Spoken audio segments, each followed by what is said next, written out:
So again, I would like to welcome Amanda and Mr. Wyatt.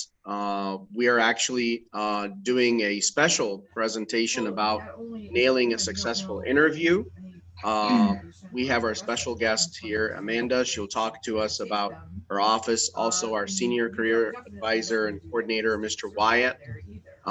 We wanted to talk about something specific that has to do with excelling in externship.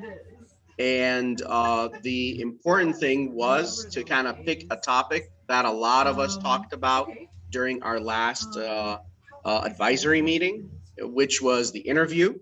Next time we will meet, we'll talk about the offsets after hiring, but I'm gonna leave the lead to Mr. Wyatt. Go ahead, sir.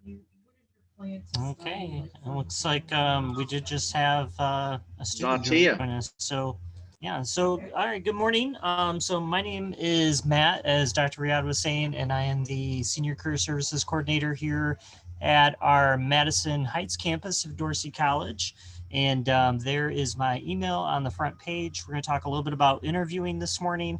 And just to reiterate, of course, Career Services is always available for interviews, mock interviews, resume help, job searching help, professionalism, that, we do all of those things. So there's my email if you ever need help with anything. And even if you're finding that you have some barriers to employment, sometimes we have resources for you. So you may have transportation issues, you may have childcare issues, any of those things. We have lots of resources that could potentially help you. So please take note of my email and feel free to reach out to me. So I want to introduce, we have our guests with us, Amanda, and she is from Michigan Surgery Specialists. Amanda, you want to tell us a little bit about yourself and what you do there? Sure. So I'm Amanda. I'm the Digital and Operational Strategy Specialist at Michigan Surgery Specialists. We're a hand and orthopedic surgery practice, and we've taken a few different Dorsey externs over the last year or two. And our goal is to take on these externs and not only provide them with the education that they need to get their certificate and move on and be successful medical assistants, but as a growing corporation, we're always looking for more medical assistants. So if we have the opportunity to have one with us who works well with our practice and catches on to things really quickly, and it enjoys the environment in which we provide them here, we certainly have and do look to offer positions to those externs, as I'm sure some of the other externships do as well. But I'm happy to be here and happy to answer any questions and provide feedback. Thanks, Amanda. Yeah, we've had a long-standing partnership. I think almost 2 years now. So we've sent a lot of externs your way, and quite a few of them have been hired, and it's been a positive experience. So definitely appreciate you being here this morning. Mr. Wyatt, can I ask Amanda one quick question? Amanda, Sure. I wanted to ask you that question the last time in our meeting. What is the meaning of digital and operation? I know that you work with new recruits and new externship, but is it partly IT or is it? Yes and no. Like my role is kind of all encompassing of a lot of things that my title doesn't necessarily extend to.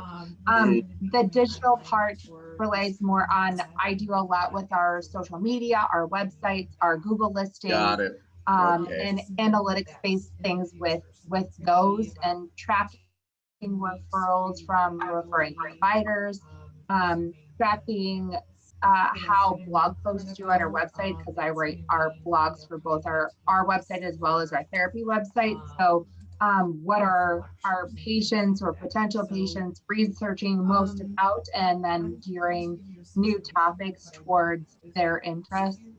Operations wise is all internal strategy, not only for growth, but helping with process improvement, recruitment efforts and things like that. Well, you wear a lot of hats. That's awesome. Yeah. Wonderful. Sorry about that, Mr. Wyatt. Go ahead. No, that's fine. This is a new job title, Amanda. Isn't it? I think you have something else a year ago. So you have to do. You're working on your website. That's wonderful. I'm still doing a lot of the same stuff I was before, but obviously with the changes that have come about with COVID, Absolutely. there are some things that from a marketing perspective in terms of in-person marketing that we haven't gone back to and probably never will go back to. So the nature of my role and Nicole's role really needed to change based on those standards. So that's why it's a little bit different. I wouldn't be surprised that the nature of your role kind of grew drastically in the pandemic because of how we relied on being online, more and more. So, and we saw a lot of success with that. So it's kind of continued in that fashion. Yeah. Gotcha. Well, we appreciate you being here. Okay, so interviewing. So we're going to talk about the first step that leads up to interviewing. So this is before the interview. This is kind of your pre-interview, what you're going to be doing before you even get to that point. So of course you're going to be starting your search, and the most important thing about starting your search is to remember that a lot of times finding a job, getting to an interview, there's a lot of relational focus that goes into leading up to that first interview. So it really starts from your very first day at Dorsey, because a lot of nailing an interview is about who you know and what they think about you.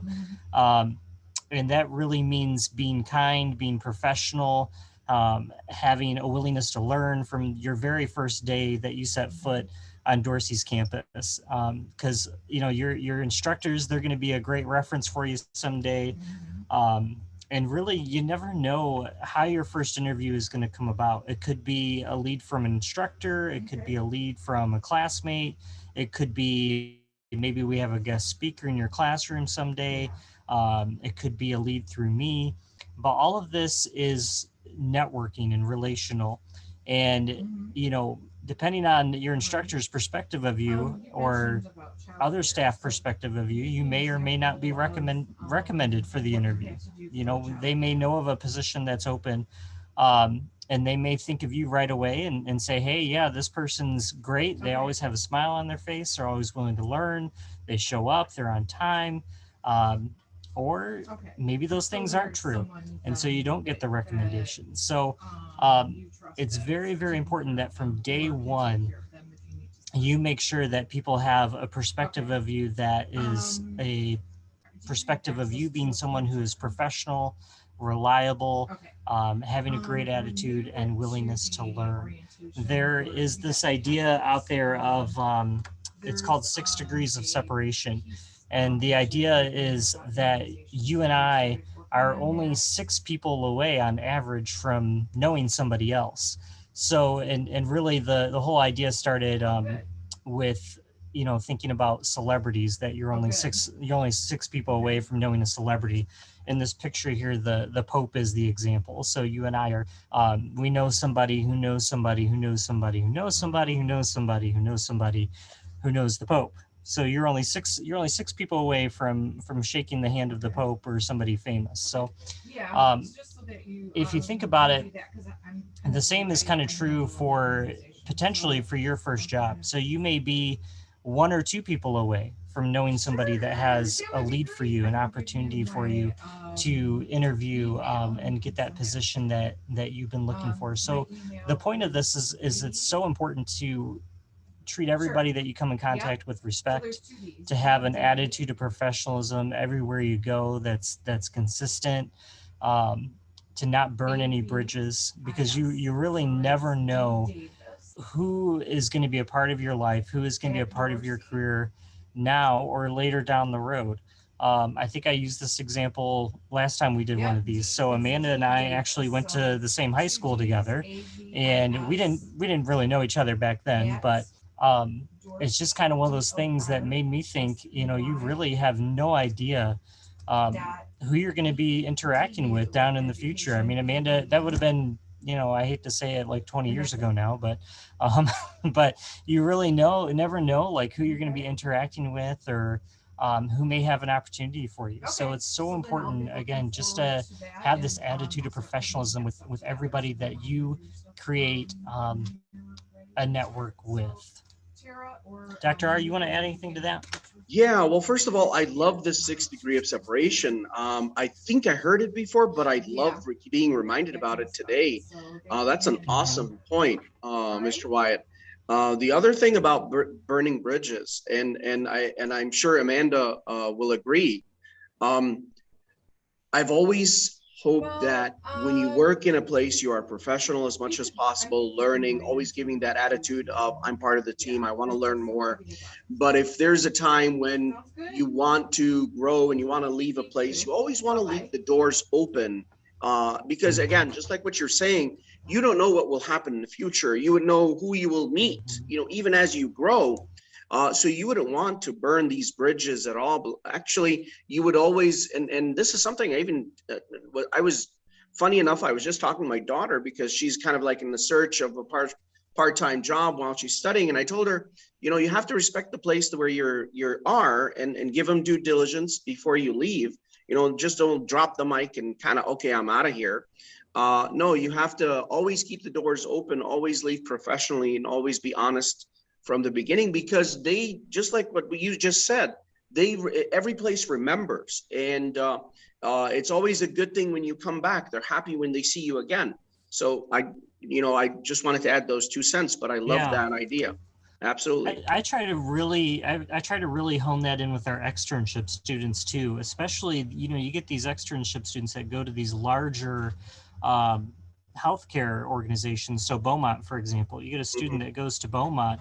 Beaumont's the largest, health employer in Michigan. So if you leave poorly at Beaumont, you've literally just shut yourself out of hundreds of offices. Exactly.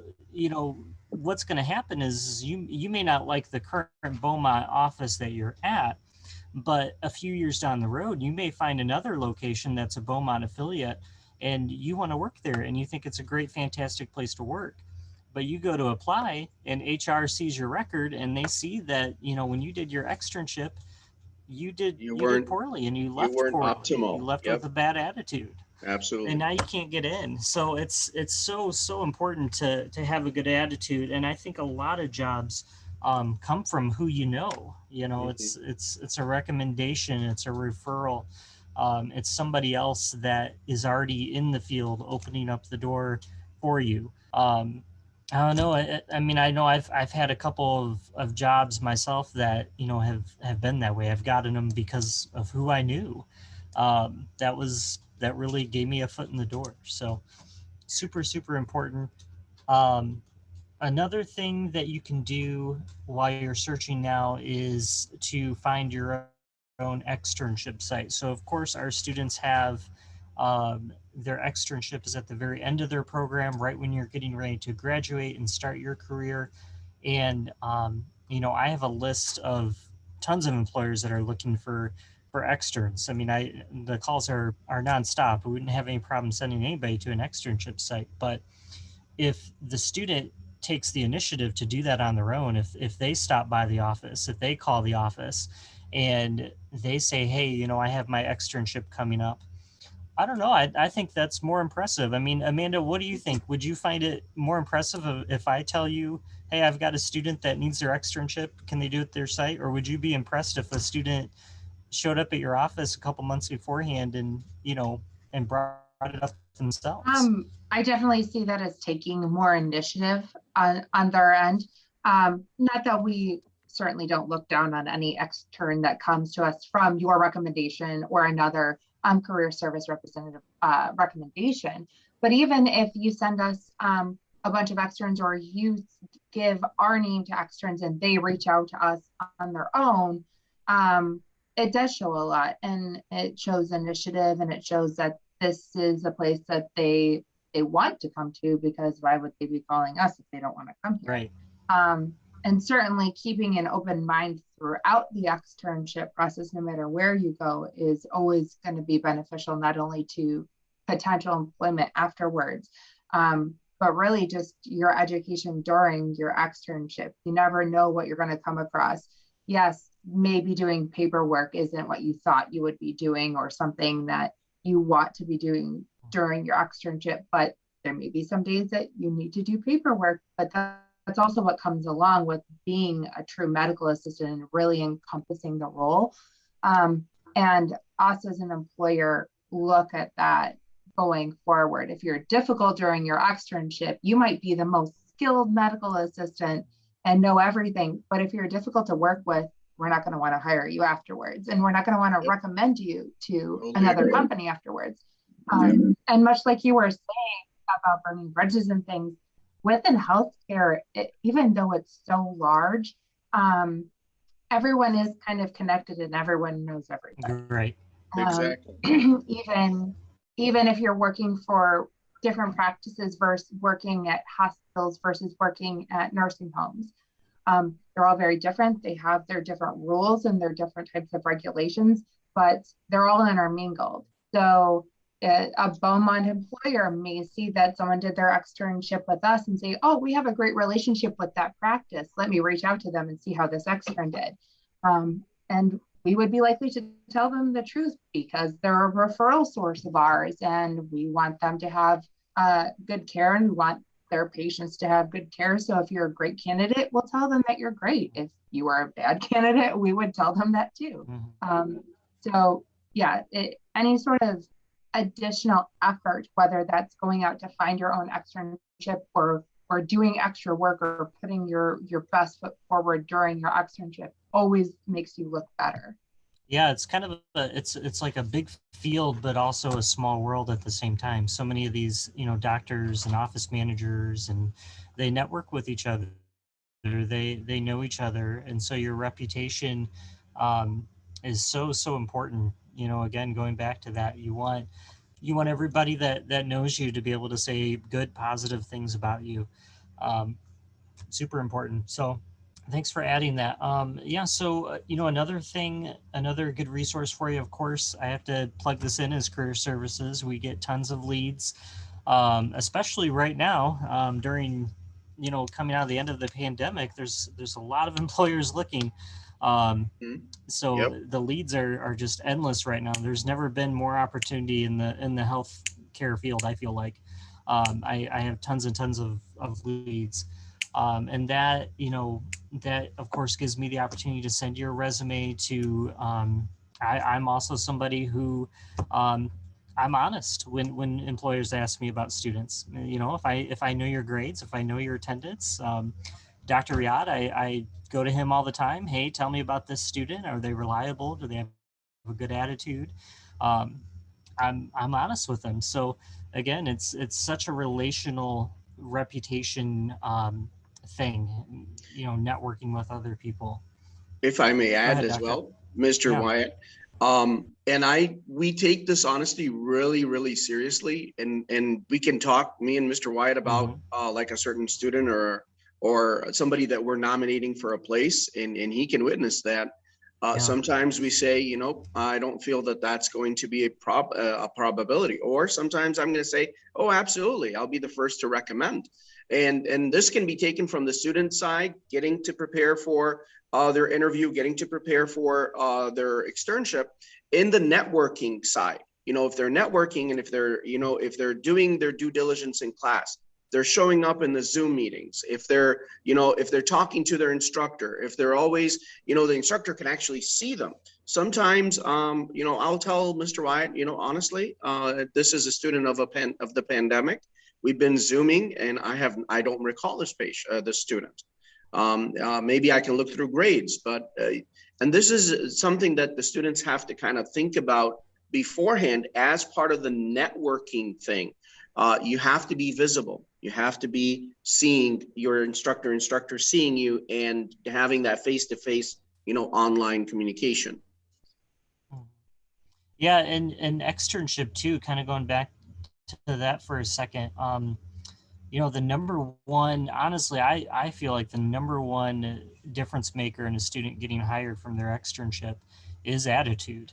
When employers call me, when their supervisors call me, I'm telling you, 8 times out of 10, it's not typically because they're bad at blood pressure, because they're bad at EKG, because they're bad at some kind of clinical skill. 8 times out of 10, it's because they have an attitude, because they're late, because they're on their cell phone, because they're talking back, some kind of behavioral professional issue, usually then a clinical issue. And I feel like, a lot of times I think that's because clinical skills can be developed, and they know you're new, and they expect you to not be perfect at it. And they know that you're developing those skills, you're going to get better at it. But I know even the employers realize that attitude and professionalism, they're harder things to teach. It has to really come from within the student. So I don't know, Amanda, do you find that true, that the students that you guys hire are, it's a lot of it has to do I with agree attitude more than 100%. skills? Yeah. Skills can be taught, but attitude is something that you come with, and willingness to work is not a teachable skill. So we're always willing to work with someone. You put a cast on wrong one time, you learn how to do it over time. No one's expected to be perfect their first day or even their last day. But coming in with a bad attitude is something that just can't be fixed. Yeah. So, of course, another good way to get interview and job leads is through career fairs. And this was something that before COVID, we even did some of these on campus, but now through most of them are done through Zoom. There's a lot of virtual career fairs out there. And it's not quite, I don't think it's quite as relational as in person. And I hope we are able to get back to that and invite employers back on campus. But there's still a good thing to look out for. And I've kind of ordered these, I think, in the order that I think is the most relational and the most likely to get you into your career fair. And so I've put this one as last, job websites. To me, going on Indeed or some kind of career search website, in my opinion, that's kind of the low-hanging fruit. I think that's the easiest thing to do. I think it's easy to sit at your computer and browse and apply and fill out the forms and send your resume. I think that's the easiest to do, and it's also the least impersonal to do too. And I think it's probably the one where you're most likely to get looked over. I think you have a lot of competition. I think there's only so much you can influence, because you can only put so much in your resume, and you're not necessarily in control of the employer's application form. So there's only so much you can say there too. The other ones listed on here: networking, going out and finding your own externship site, even me putting you in contact with somebody, or these career fairs they all have a relational component to it. They all have some kind of face-to-face or phone call relational component to it.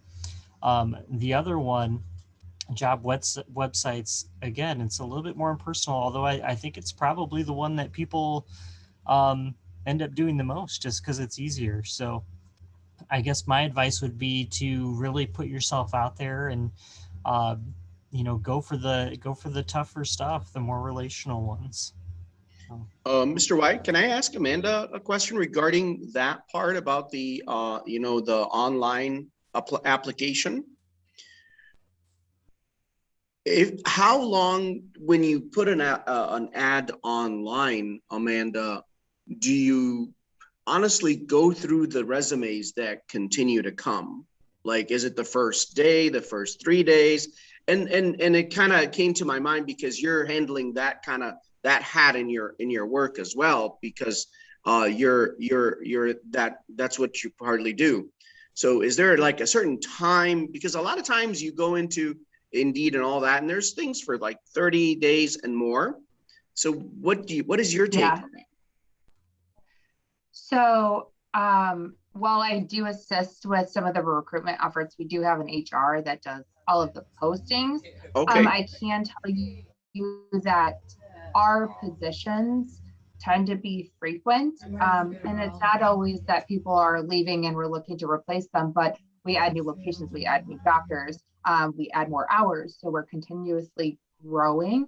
So there are some positions that we have out there that we need multiple of, just to fulfill like a call center or something, because we're getting too many calls for people to handle, so we need 2 people. So positions, a lot of them stay open long. And we'll continue to interview people as they come in, as long as they are, quality candidates and all of that.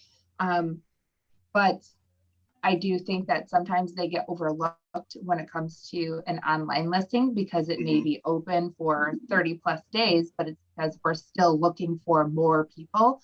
We've had more success through jobs on Facebook, because you can send those as advertisements. You can refresh them much easier than doing things through Indeed or Career Builder or the website, things like that. So we tend to get a huge influx of applicants through Facebook jobs. And then those get renewed every 30 days or whatever. They expire after a certain period of time, and you have to renew them if you want them up there longer. That's just wonderful insight. Yeah. Wonderful. Yeah. Thank you. Yeah, and I'm not trying to totally discourage it, but I just think with career fairs, whether it's virtual or in person, again, you have an opportunity to say more than you can on an application. I agree with that 100%. Absolutely. Even from my own personal experience, your job title and what you can fit on a resume doesn't always encompass everything that you do. Your personality is not on a resume. And not just that, but even each little facet of your position. I mean, just at the beginning, you guys asked me, like, what does my job title really mean? And it's easier to explain that in person than to try to explain that over some sort of online form. So anytime that you can meet someone in person, see what they're like, but then also have that back and forth of question and answer to get more information and get more insight about what they do, what their experience is like, what they're looking for in a job, what we're looking for in a candidate, and so on, is always a better experience than just trying to fill out a yes and no questions and sending in a resume. Right. Absolutely. Nice to meet you. Okay. How are you? Okay, so the next thing to do after you have gotten that lead or have gotten the interview offer is to do your research. So you really want to know where it is that you're interviewing, because this place, you could potentially be there for years and years and years. So of course it's important. And fortunately, in today's age, just about every company, even smaller independent offices have a website. So of course you want to browse their website. That's probably the first thing you want to do. Go on their social media. A lot of places now are using Facebook, Instagram. What kind of things are they saying? What kind of culture does it seem like they have through their posts? You want to check out their company history. How did they start? What kind of values do they have as a company? Do those values align with your values? Is it somewhere you could picture yourself, being for a long time?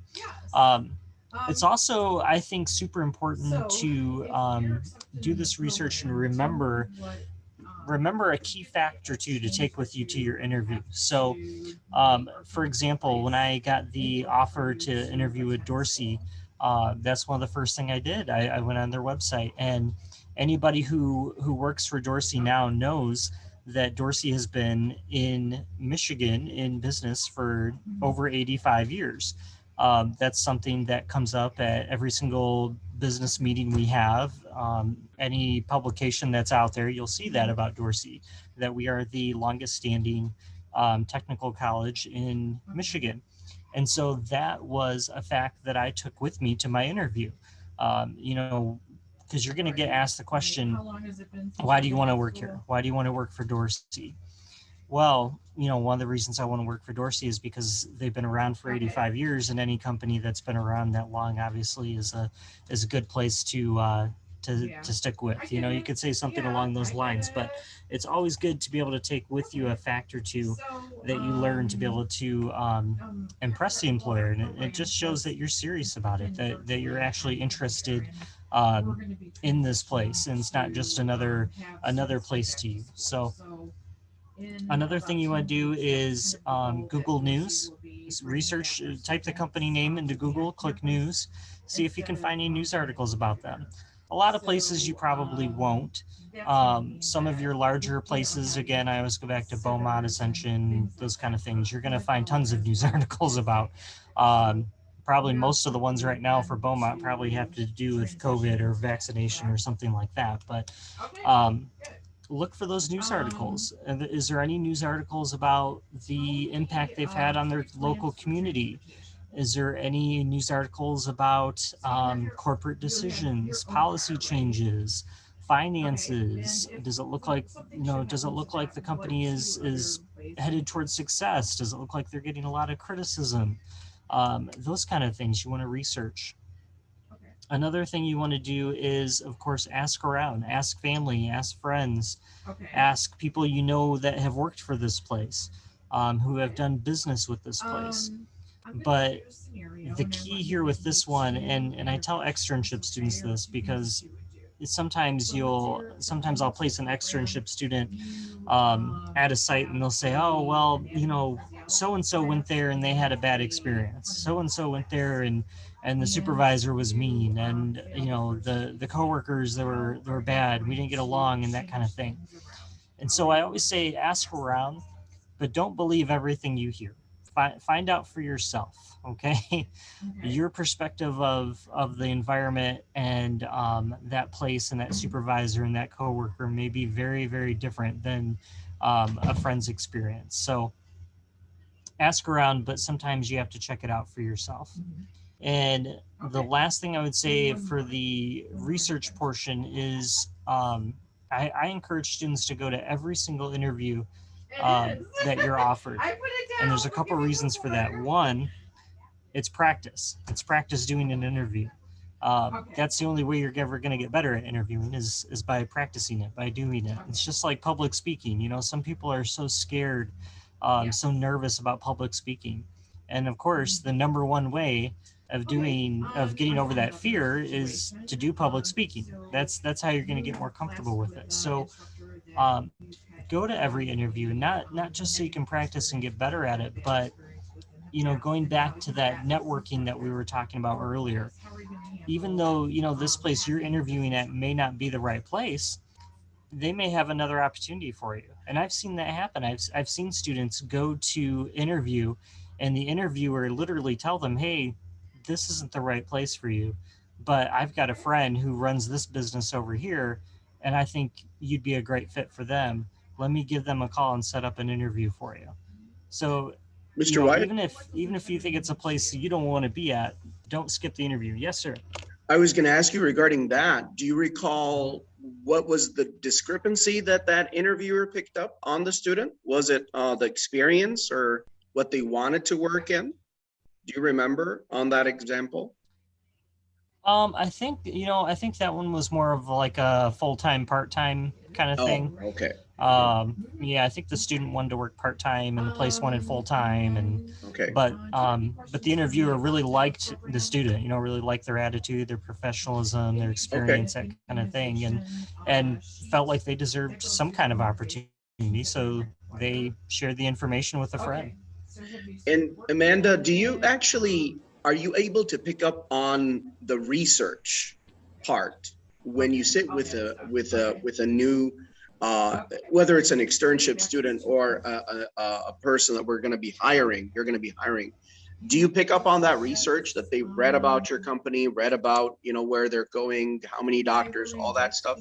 Or do you find that the interview, a lot of times it's clueless? The interviews, it's both. The interviews that I've sat in, you can definitely tell if someone has done any bit of research. I mean, our website, it is very open and it lists all of our doctors, all of our locations, all of our specialties. We try to make it as user-friendly for patients.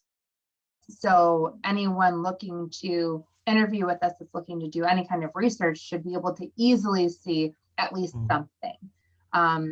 So when they come in and say like, oh, I know you guys have a lot of doctors, like, okay, we do, we certainly do. We have 15 of them, but they don't always know what our specialty is or what we do or where even our regions are, let alone that we have 10 or 11 locations and everything else. So we're certainly not expecting everyone to know everything about the corporation, but you can gauge easily how much research they've done on our practice based on what they're able to tell us from basic information on our website.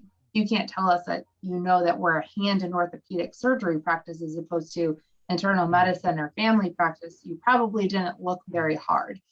But if you guess we have, 10 doctors instead of 15, okay, you just know we have a lot. Like, don't need to know all their names and which ones do which stuff. Yeah, I imagine for you guys that, knowing the hand surgery part is because Michigan Surgery Specialist doesn't necessarily, I don't know that I would know that just from the name without hand surgery, the hand specifically being in there. But yeah, you can definitely tell if somebody knows that part, they've probably done a little bit of research on you guys for sure.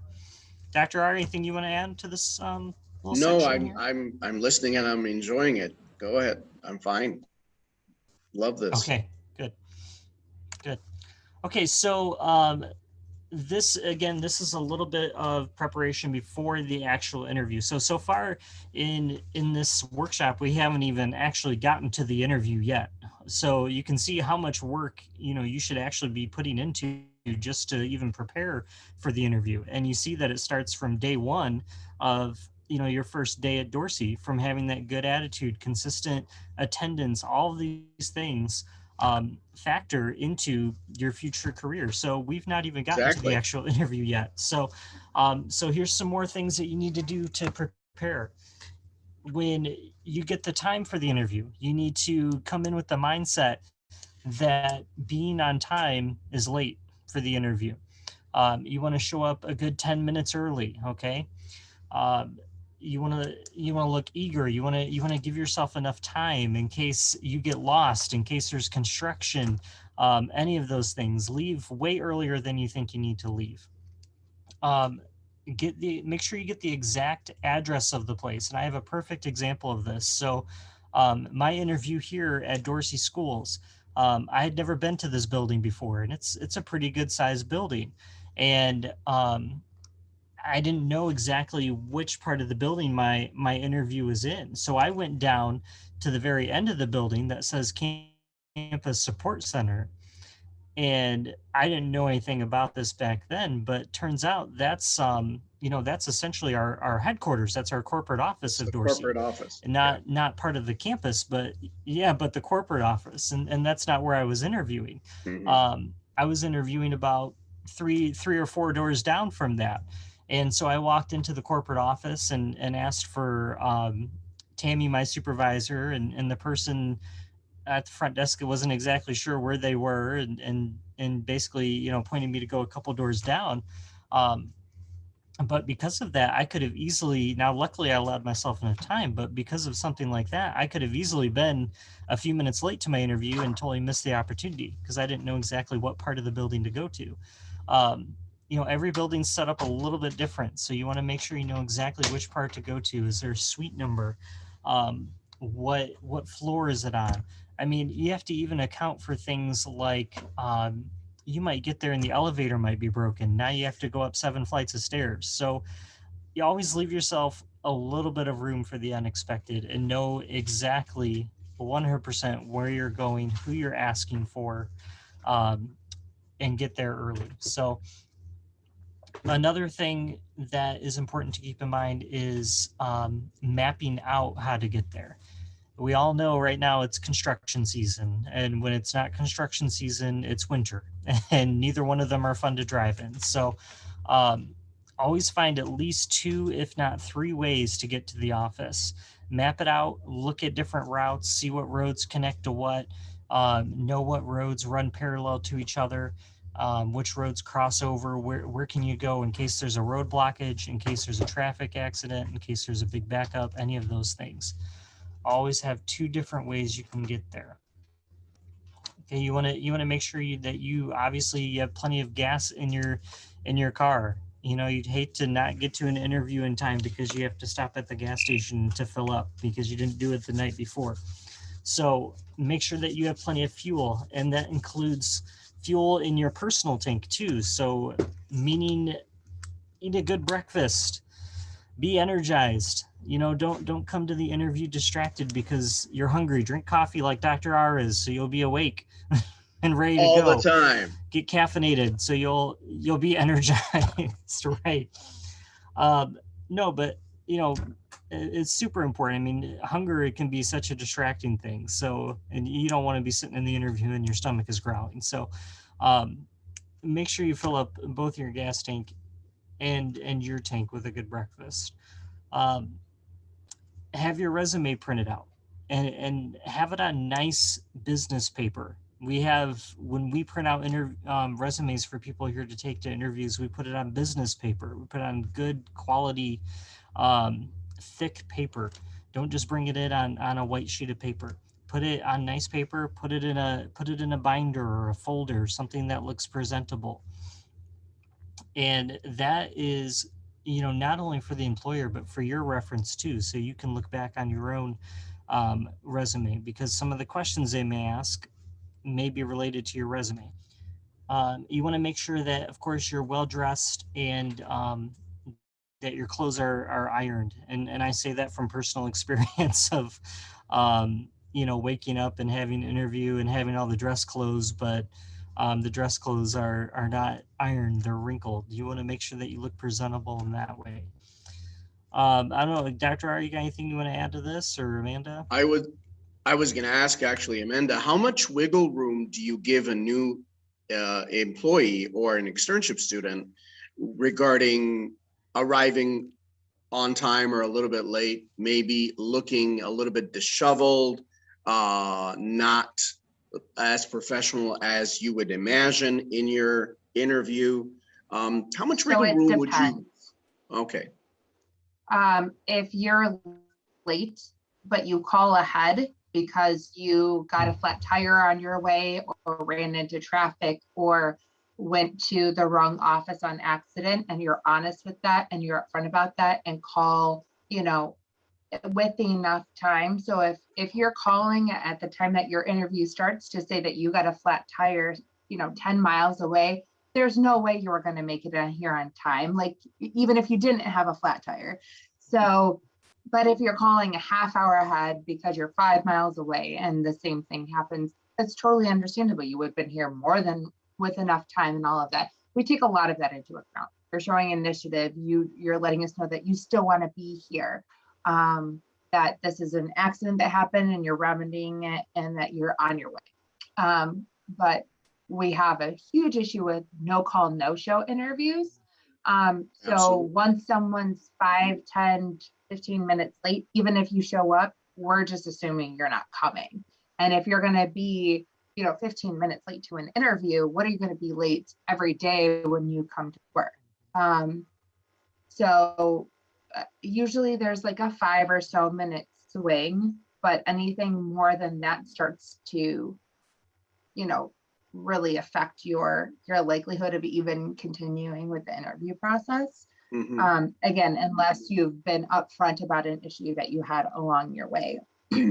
And there's no harm or shame in saying, say something came up the day before your interview, rather than not showing up or calling the next day, send HR or whoever has emailed you information, send them an email at that time saying, hey, I had an issue with my childcare, my kid is sick, whatever it is, I can't make my interview tomorrow, can we reschedule? Or I accepted a position at a different place, I no longer wish to continue with the interview tomorrow. All of that kind of stuff too happens all the time, where people no call, no show to interviews because maybe they got a position the day before. Rather than just not showing up, call them, email them, let us know that you no longer wish to be considered, because maybe in the future you want to apply to another position with us because that job doesn't work out. And we've seen your name before as a no call, no show. You're not going to get called again to have Reputation. an interview. Isn't that the same as networking we were just talking about? Yeah. Absolutely. Mm-hmm. Yeah. Not burning bridges, not burning bridges. In terms of looking disheveled or your appearance, it does get taken into account. If you have, crazy hair that's blue and pink and red and, you know, whatever else. It's not necessarily the presentation that we like to show within our offices. But we've talked before at previous meetings about wearing scrubs versus wearing a professional outfit to an interview. And given the nature of our practice, if you wear scrubs to a medical assistant interview, as long as they're ironed and you're, you know, you look presentable, that's totally appropriate because it fits the position that you would be working in. Maybe you came from work or are going to work after your interview. So wearing appropriate clothes, if you're not wearing scrubs, wearing professional attire as opposed to jeans and a t-shirt and having like dirty fingernails and things like that, that does get taken into account when considering candidates. Yeah, absolutely. I'm glad you mentioned two multiple locations, making sure you have the right location you're supposed to be at, because sometimes too, you know, the place where you're applying to work isn't the place where you interview. A lot of times. Yep. For example, I know a urgent care, you know, there's a network of urgent cares around here. They do all of their interviews at Troy. It doesn't matter if you apply to the urgent care in Southfield, Warren, Dearborn, Novi, it doesn't matter. Yeah. They're going to interview you in Troy. We do all of our interviews in our corporate office, which is in Warren, right. in one of our biggest locations. So you may be applying to a medical assistant position in Livonia or Dearborn or Brownstown, but you're coming to Warren for your interview. Exactly. Yeah, exactly. And, you know, I didn't put this in here, but a lot of interviews now, some of them are through Zoom or on the phone. You know, it may be an initial phone screen interview. So, you know, it's super important with those ones. I didn't put this in the presentation, but just off the top of my head, you know, minimizing distractions. I've done some mock interviews through Zoom, and you hear dogs in the background, you hear kids in the background, you hear a TV going in the background, and you're like, okay, I can't even understand your answer because I'm so distracted. And you have to look just as presentable, you know, through a Zoom interview as you would an in-person interview. You can't dress down at all just because it's Zoom. Being on time. I know I like it if I'm doing a mock interview, I like it when I log in Zoom and there's the student already waiting for me versus me having to wait for them. I see that as, you know, the student took the initiative here and they were prepared and ready to go. So just I guess those are just some quick tips I can think of off the top of my head. Doctor, if you can think of anything, Zoom, phone call interviews? You know what, I all these Zoom meetings we've had during the pandemic with the distractions you're talking about do ring a bell. It is kind of offsetting a little bit when you, even as an instructor, try and talk to students and you do have a lot of commotion happening. I would understand, of course, because all during the last year, we had all our sons and daughters being homeschooled, which is understandable.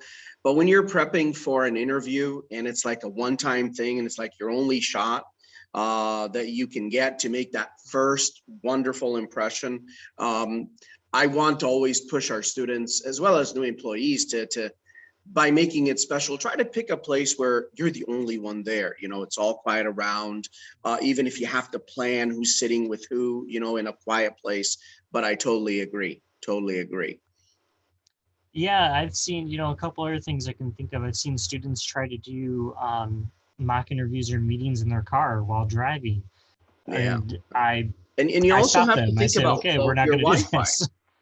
You have to think about your Wi-Fi too. You know, you have to have a constant good Wi-Fi that that won't disconnect, that won't freeze your picture, you know, and that's something else. If it takes our students to nail the right interview, to maybe go to a special place, maybe like a relative that may have a stronger Wi-Fi or a place that's presentable, as long as it's on Zoom and not in person, just for that hour, you know, that you're setting for that interview, that'll be great. But that's a great topic. Yeah, I've had a student who I remember doing a mock interview, and they, you know, were in one part of their house where the Wi-Fi wasn't good, and they started breaking up, and I couldn't understand them. And they said, "Well, you know, hold on, let me move to this other part of my house." And it, you know, would have been so much less distracting if they were just in the better part of their house from the get-go just to begin with, rather than, you know, pause and let's move and I got to wait for you and all of that. Employers don't have a lot of time for these kind of things. So they, you know, they're going to be kind of impatient waiting for you to find the best spot in your house to get the Wi-Fi signal. Now, I did want to mention something Amanda kind of talked about regarding the fingernails. Do you notice, like, again, regarding the interview, do you have certain recommendations to our students regarding the appearance? Especially that we're working in a medical field, like from day one, especially when you have a lab module,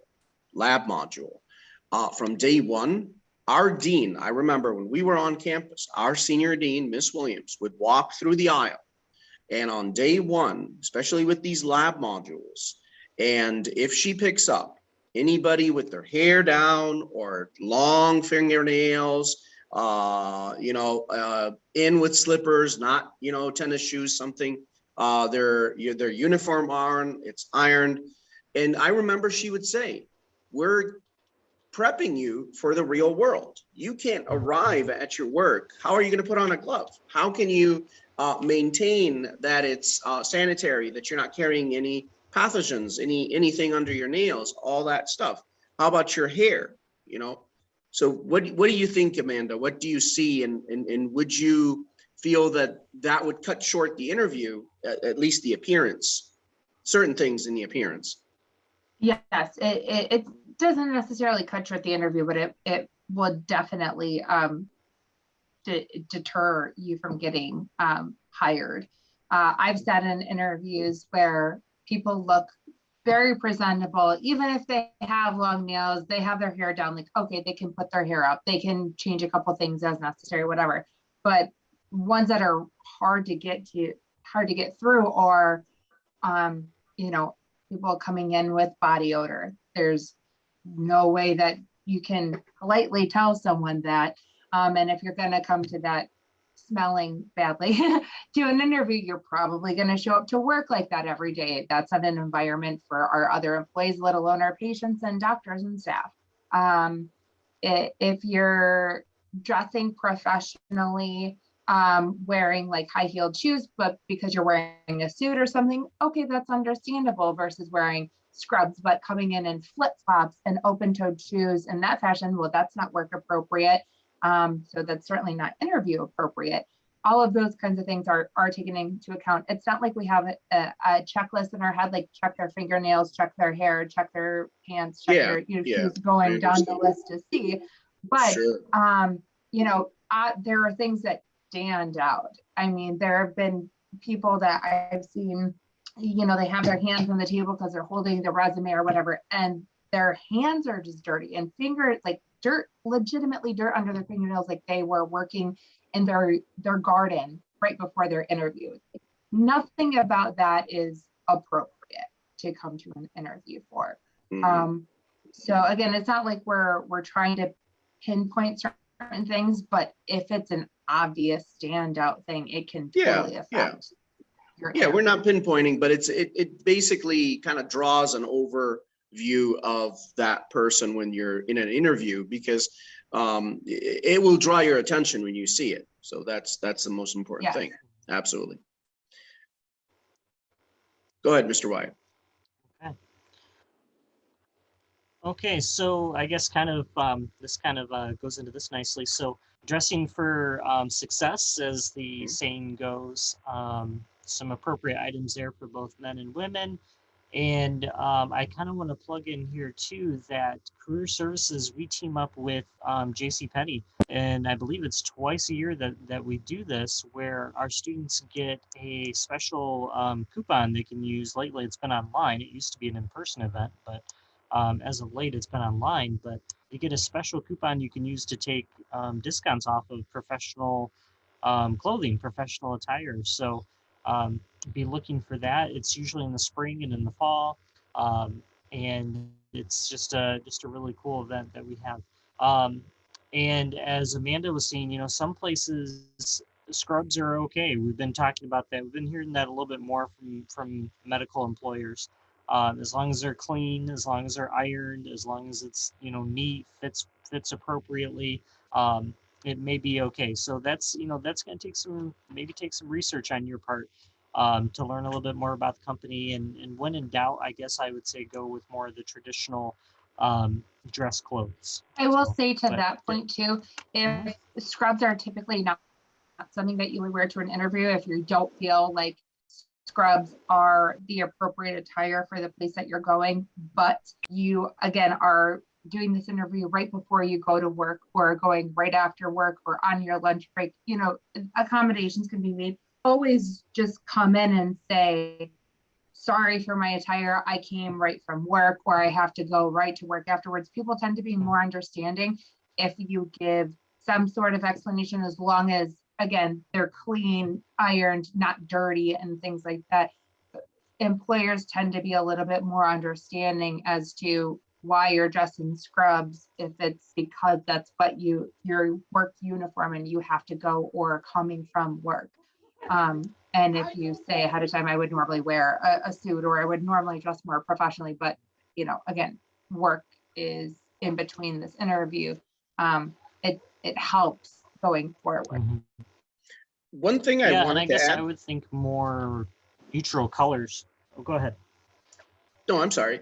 I was going to actually say, like to piggyback on that. Um, Amanda did mention a body odor, though we were talking and excelling with externship, we were talking about posture and presentation.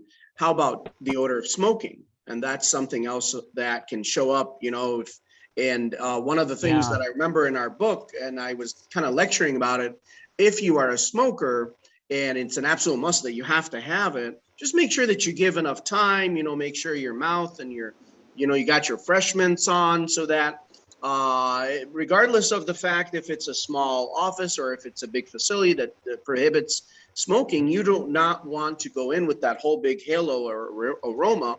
And I did actually emphasize on something that was kind of medical. I said, when you are a smoker, you do not smell yourself. But when you're going into a place that people do not smoke, they're very sensitive to that smell. And that's also the same as for weed as well. And it's a personal thing, but you just have to be cognizant when you're going in.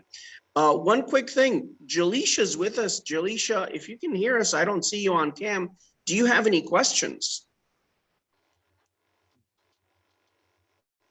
Jaleisha. Okay, so we're gonna go ahead, Mr. Wyatt. Yeah, especially marijuana. I mean, it's such a pungent smell, so it's so strong. Yes. I'd say stronger than Amanda, do you care to add on to even that odor of smoking and marijuana, or is that something that's frequent? Do you see it? Do you even comment on it, like on an interview? Do you comment on it? It wouldn't be commented on, but if you came in smelling like marijuana, like your interview would be cut short and you would not be a considered candidate. Okay. Yeah, and the thing with that too is, it's a lot of students think it's okay because it's become more legal to have certain amounts on you, or there's prescriptions for it, or whatever it may be. But in the workplace, it's just not. It's not acceptable. It's not appropriate. And it's a turn off in an interview, instant turn off.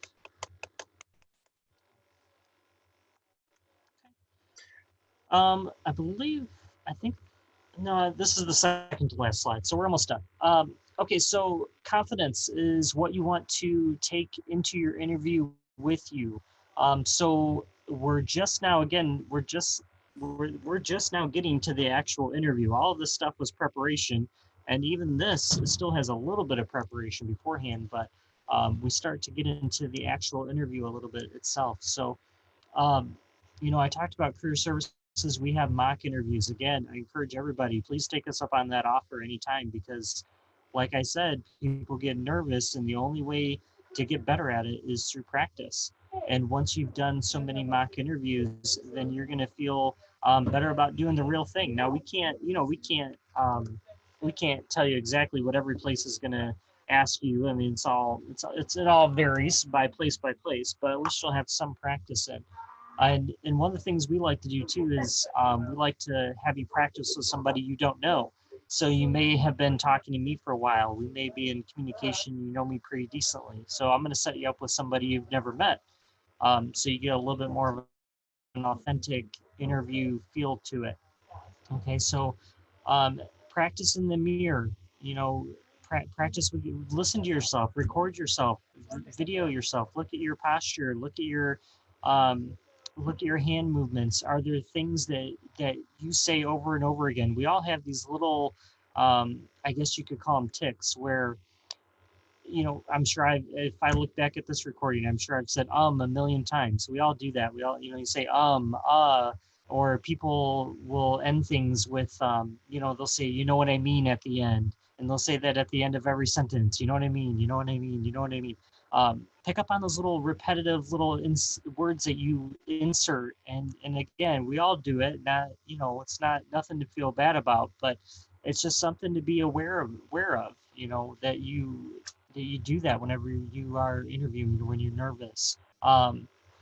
Be prepared to answer tough questions. And I've got 3 of them here. Why is there a gap in your employment? So you may have your jobs listed, and between a couple of them, there's a year and a half, 2 years, 3 years where you weren't employed. Be prepared to answer that, because that's going to be noticed on your resume. Be prepared to answer one of these common questions is, what is a weakness of yours? What is your greatest weakness? Be prepared to answer that question. And, that one is a good way to answer that one is, I always tell students to answer with something that appears to be a weakness, but is actually a strength. So you want to say something like, oh, one of my weaknesses is I work too hard, right? And one of my weaknesses, I like to make sure everything is done perfectly. So it sounds like one of these things that is kind of a weakness, but it's also a strength too, because employers like to hear that you work hard and you want to get things done perfectly. So that's kind of a tricky way to answer that question. Another one, why did you leave your last employer? Be prepared to answer that question. I don't know, Dr. Armida, do you guys ask these specific questions in your interviews? Do you know? Sometimes it depends on who's holding the interview and what position that it's for. Usually it's, what's a weakness of yours, what's a strength of yours, tend to be asked. And we definitely ask you about gaps in employment. But not always why did you leave your last employer? So I think a big one that we ask, that I know, that I have seen affect someone's employment is, how many days is it acceptable to call in during a year? So how many call-ins is appropriate for you? Very nice one. And that's something that they always ask. And you would be surprised by how many people will give you a very large number. Oh, wow. Okay. Yeah, like 20. Thinking that it's okay to call in. Like, oh, yeah, like 15, 12, like at least once a month, wow. kind of a thing, like appropriate. And the answer, it should obviously be 0. I don't know why people bother saying more. Yeah. But yeah, that's definitely hindered people's employment before, because they think it's appropriate to call in 10 times a year. Right. Yeah. Well, I'm going on 2 years, no call-ins. So I had Yes, sir, one question that I usually would ask, and it was a tricky question and a hard question when I find an interview going well and everything seems great. What I would say, I would be very frank with the person I'm interviewing. I would say, well, I have about 20 resumes. They are all very qualified. They are all attending their interview. They are all up to par on their studying and on their practice. What separates you out of all these 20 without you knowing any of them? So what's so special about you? And I would be dead serious looking them in the eye. And that would be kind of like the last question I would leave. And if they came out of that question strong, with confidence, just like you were saying, without hesitation, without all the and without a silly response, like, well, I'm going to try harder, or, because I'm always there, or check my resume, then that would kind of be the best thing in the interview. And I would compare the answers to a lot of people.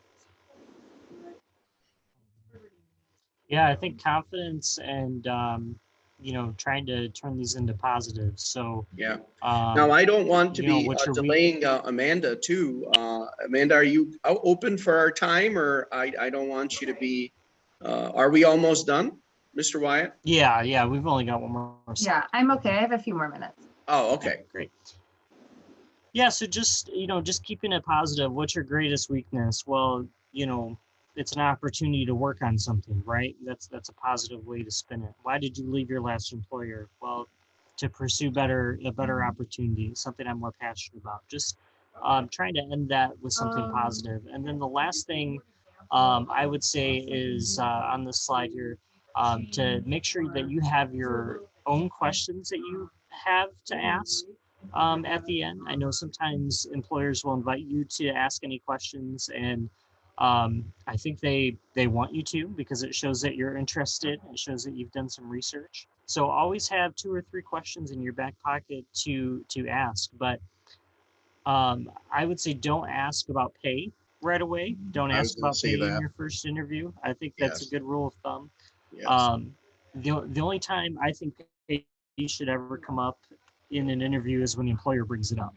If the employer says, "Hey, this is what we offer," is that going to work? Then that's an open door for discussion about pay. But otherwise, it's just not something that you bring up. Okay, and this is kind of our last slide here. So once you're done with the interview, you need to make sure that you close the interview appropriately and that you follow up with the interview. So it's important to ask at the end, when you're going to hear from them, because that shows that you're excited about the position, you want to hear from them. You just show a lot of excitement there, a lot of, can't wait, eagerness. I really want this position. I've enjoyed my time with you. I've enjoyed learning about your company.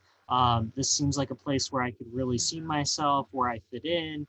I like the culture here. Maybe reiterate a fact that the interview, the person interviewing you told you about their company. Reiterate that fact that you listened during the interview, that you took some information that they shared, and you can apply that to you wanting this position. I want this position because, as you said, the culture here is people who like to work hard, who like to make a positive impact on others, those kind of things. And then finally, I would say make sure that you follow up with the interview by sending a thank you note, by sending a thank you email, or something that I think even stands out even more is sending a thank you card in the mail. And I say that just because it's kind of rarely done these days. We're all so used to getting emails and digital mail and that kind of thing, but when somebody sends an actual physical thank you card, it kind of stands out. And it doesn't even have to really be anything fancy or expensive, but just something that kind of makes you stand out from the rest of the people being interviewed. And it's an opportunity also to reiterate your strengths, reiterate how you fit the position, how you are what they're looking for based on the things that they said in the interview, and to potentially clear up anything. If maybe you felt like you didn't give an answer as clearly as you could, this is kind of an opportunity for you to clear that up as well. So that's all I got. I don't know if you guys want to add on closing or anything else. Quick question before we close, Amanda, how strong is that follow-up email if you do get an email about an interview that you got? Maybe you weren't thinking very strongly of that person. Would that move that interview to the top of the list for some reason? Would you think about or rethink why you were having them in the no stock instead of the yes stock of resumes? think more often than not, it's the deciding factor between two candidates. And then in that sort of way, that someone took the extra effort and went the extra mile. If you're between two people and one person sent a thank you and one person didn't, it makes more of a difference in that scenario. It is always appreciated. It doesn't always necessarily turn someone from a no to a yes, because there's reasons why someone was a no.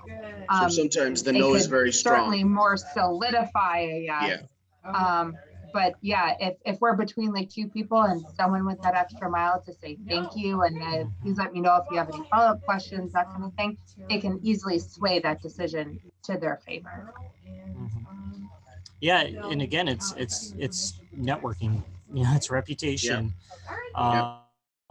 Even if you decided that you don't want the position, even if you know that if this place calls you and says, hey, you know, we'd like to offer you this position, you've already made up your mind for whatever reason, you know, you decide it's not a good fit, you still send a thank you. You still thank them for their time. You still are polite and professional about it. Well, I personally would like to thank Mr. Wyatt for having this presentation and Amanda for giving us so much of your valuable time. And I know you are on a tight schedule. Is there anything that you would like to add, Amanda, before we let you go? No, I think you guys hit everything. And thank you so much for having me. I really appreciated being able to kind of give you our 2 cents on the hiring process and externs and all of that. So I'd be happy to help in the future. And yeah, if you guys have any questions, feel free to reach out to us. Well, I'll say 2 things. Hi, guys. Hello, Hi. Jaleisha. Did you have any questions? Hi. So I just wanted to, I didn't have any questions. I was really over here taking notes, especially with the resume tip, instead of using blank paper, because I do that a lot, and then do it on business paper. And just getting great information and just taking the knowledge that you guys and just informing that within the next interviews that I will have. So I really appreciate you guys taking out the time and just giving me more detailed information on how to be a better candidate for any position offered. Thank you.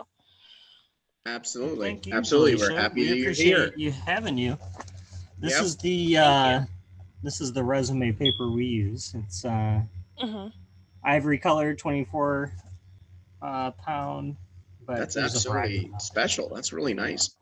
Well, 2 things I wanted to say before we say bye to everybody. Number 1, about 2 or 3 years ago, got to know Mr. Wyatt, and he said, I'm usually a little bit anxious when I talk in front of a group.